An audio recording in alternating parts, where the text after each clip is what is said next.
Bonjour, je suis Hakim L'Alam et je vous propose ma chronique du mardi 14 janvier 2025.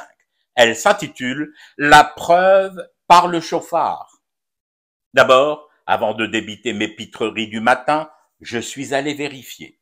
J'ai beau être un pitre, je n'en demeure pas moins un pitre studieux, snaïri, artisan. J'aime la belle ouvrage. Donc, viré dans plusieurs librairies de la capitale. Je vous le confirme, ils y sont bien. Ils y sont encore. Ils y étaient hier en fin de journée. Et les libraires interrogés m'ont assuré qu'ils ne comptaient pas les ranger dans l'armise. Les livres de Boualem Sansal se vendent donc aujourd'hui, en 2025, en Algérie. Alors essayons juste d'être logiques. Ça veut dire que l'on peut les vendre. Ça veut dire que l'on peut les acheter. Ça veut dire qu'on peut les lire. Ça veut dire qu'on peut les offrir. Ça veut dire que l'on peut les prêter.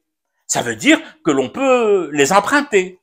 Ça veut dire qu'on peut avoir chez soi, à la maison, sur une étagère, sans risquer de devoir ouvrir sa porte à 2 heures du matin à la section LL, livres et littérature relevant de la caserne Antar, et leur remettre ses ouvrages en promettant de passer les voir en milieu de journée pour une discussion à bâton rompu.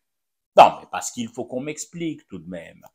Je serai le patron d'une junte militaro-politique, allergique à l'encre, aux romans, aux fables et historiettes.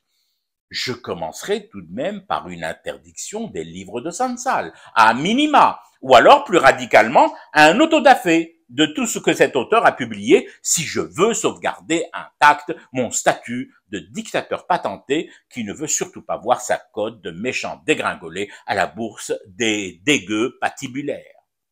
Mais alors, si ce n'est pas Sansal l'écrivain qui est aujourd'hui en attente de son procès devant la justice algérienne, pourquoi ses amis de son autre pays, le troisième, après le Maroc et l'Algérie, la France, Israël étant une entité. Ses amis donc parlent de l'emprisonnement d'un écrivain, évoquent la liberté d'expression. Pourquoi?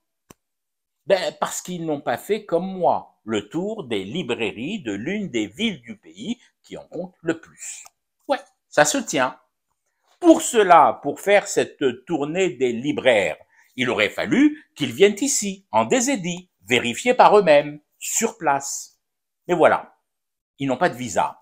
Il leur faut un visa pour débarquer en Algérie. Eh oui, en 1830, il n'en fallait pas. Depuis 1962 et un paquet d'années, il en faut un de visa. D'ici à ce que les amis de Sansal déposent une demande de visa à l'ambassade sans ambassadeur d'Algérie en France, nous, ici, qui n'avons pas besoin de visa pour déambuler librement dans les rues, places et librairies du pays, sans être forcément dévorés tout cru par les loups-garous assoiffés de sang frais qui nous gouvernent, nous pouvons nous poser des questions simples.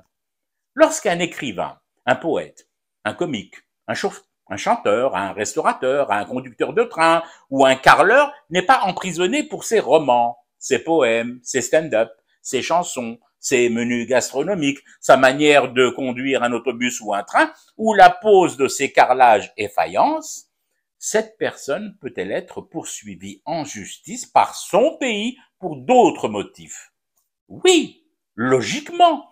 Nul n'est au-dessus des lois, fût-il prix Nobel de littérature ou compagnon de France des carreleurs et faïenciers. Si la personne a commis un délit puni par la loi de ce pays, elle est justiciable, tout autant qu'une autre personne qui n'a jamais ouvert un livre. Prenons un exemple concret. Aujourd'hui, en France, l'humoriste Pierre Palmade est en prison pour avoir provoqué un accident de la route mortel pour un enfant à naître, un fœtus. C'est la loi française qui le stipule. C'est impératif et il faut respecter la loi d'un pays souverain. Et Sansal dans tout ça, il a appelé à la partition de l'Algérie. Pas une partition philosophique ou métaphysique ou poético-ascensionnelle, non. Sansal a appelé à la partition physique de la désédie, au sens littéral, géographique et souverainement existentiel. La loi algérienne, et par-dessus cette loi algérienne, la matrice de cette loi, la constitution de désédie, considère qu'il s'agit là d'un délit, d'un crime. La Constitution et les lois algériennes sont-elles alors justes? Quelle question! Allons, allons! Est-ce que vous m'avez entendu depuis tout à l'heure remettre en question ou discuter ne serait-ce qu'un chouïa la Constitution et la justice française qui a puni de prison Pierre Palmade? Je ne me le permettrai jamais, trop respectueux que j'ai toujours été de la souveraineté des pays, de tous les pays, même des régimes coloniaux, en exercice colonial, aujourd'hui encore, en 2025. Je fume du thé et je reste éveillé, le cauchemar continue. C'était Hakim L'Alam, je vous retrouve demain pour une autre chronique et une autre façon de dire son amour à l'Algérie.